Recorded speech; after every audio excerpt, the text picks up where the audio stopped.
G'day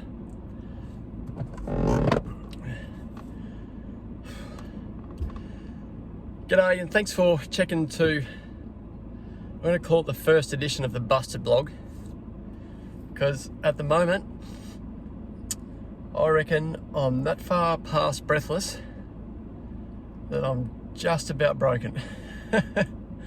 But you know, in the best way possible.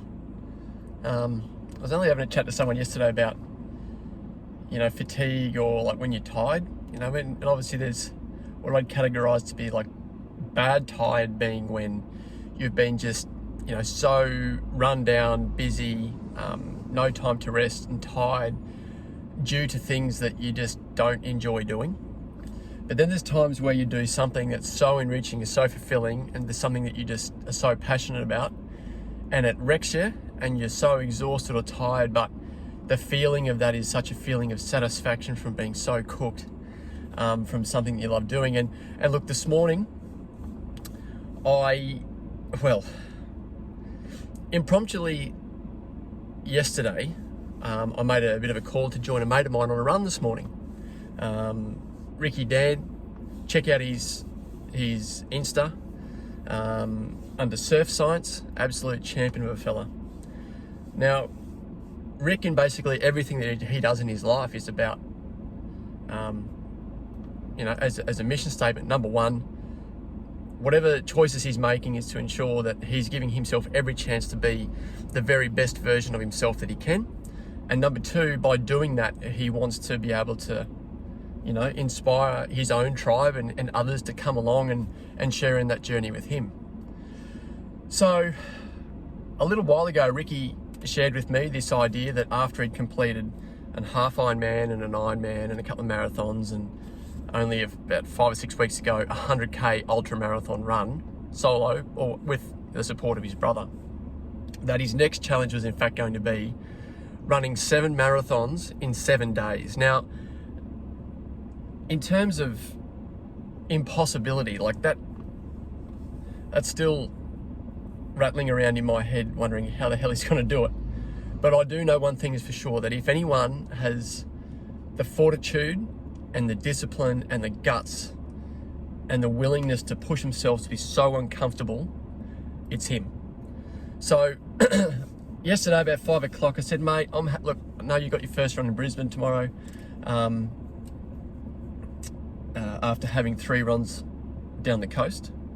Mate, I'll come along and join you for the back half marathon of your run tomorrow. So today, I've effectively just run my longest ever run that I've ever done. I think it's about 23.5 Ks or something, because it was very social today. We sort of stopped and had a bit of a chat and whatnot. But Rick has just finished his 4th marathon in 4 days.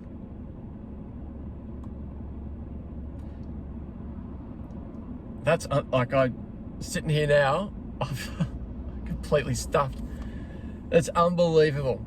And as a mate, I'm so proud of what he's been able to do and what he's done so far.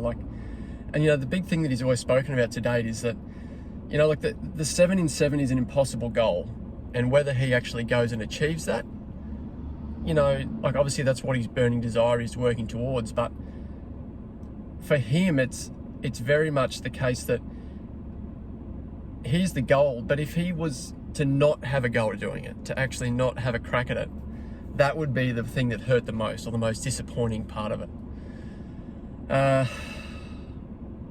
Yeah. Oh, I'm just busted. I'm so tight. I've literally got nothing left. And look, just a little up to speed on my last, say, 24 hours or so.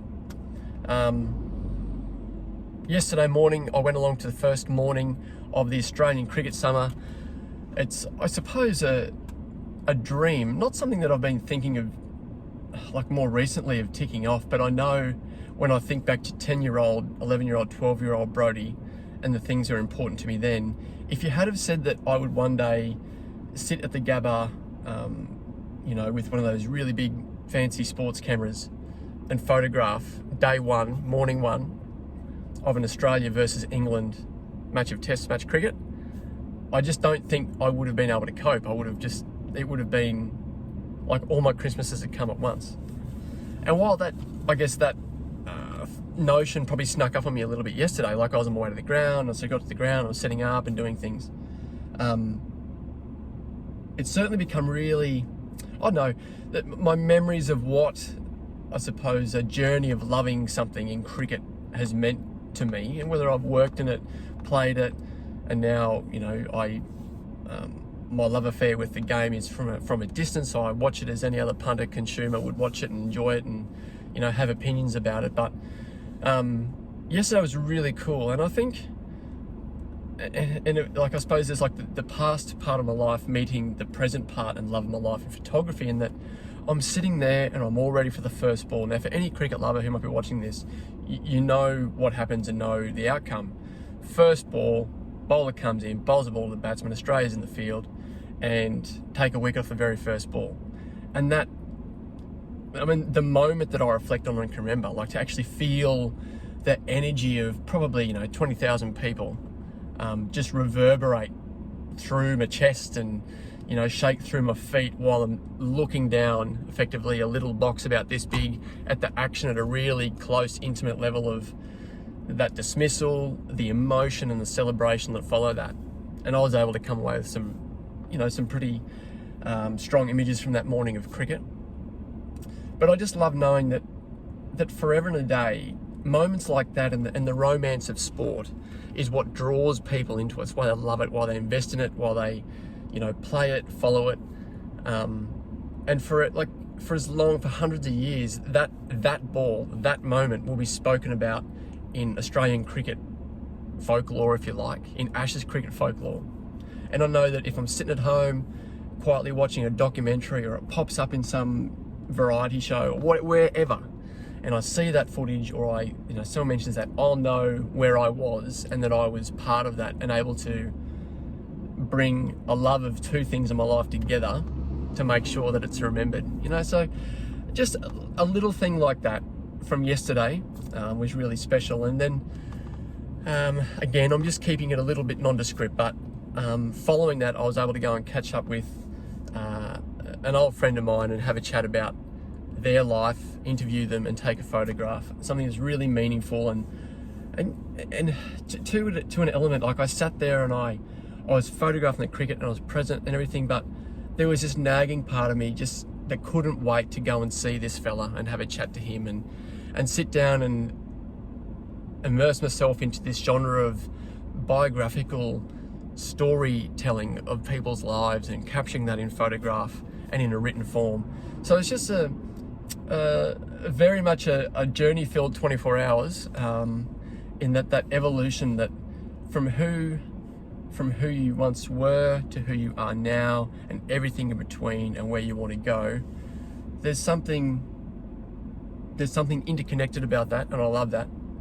But it's also, I think, proof that for who you were yesterday to who you want to be tomorrow, it doesn't have to be the same. It's just a matter of being brave enough to take a little bit of action, and certainly today, get a little bit hot and sweaty and uncomfortable, but all for such a great cause for a mate in his pursuit of self-excellence and pride within his own self and being.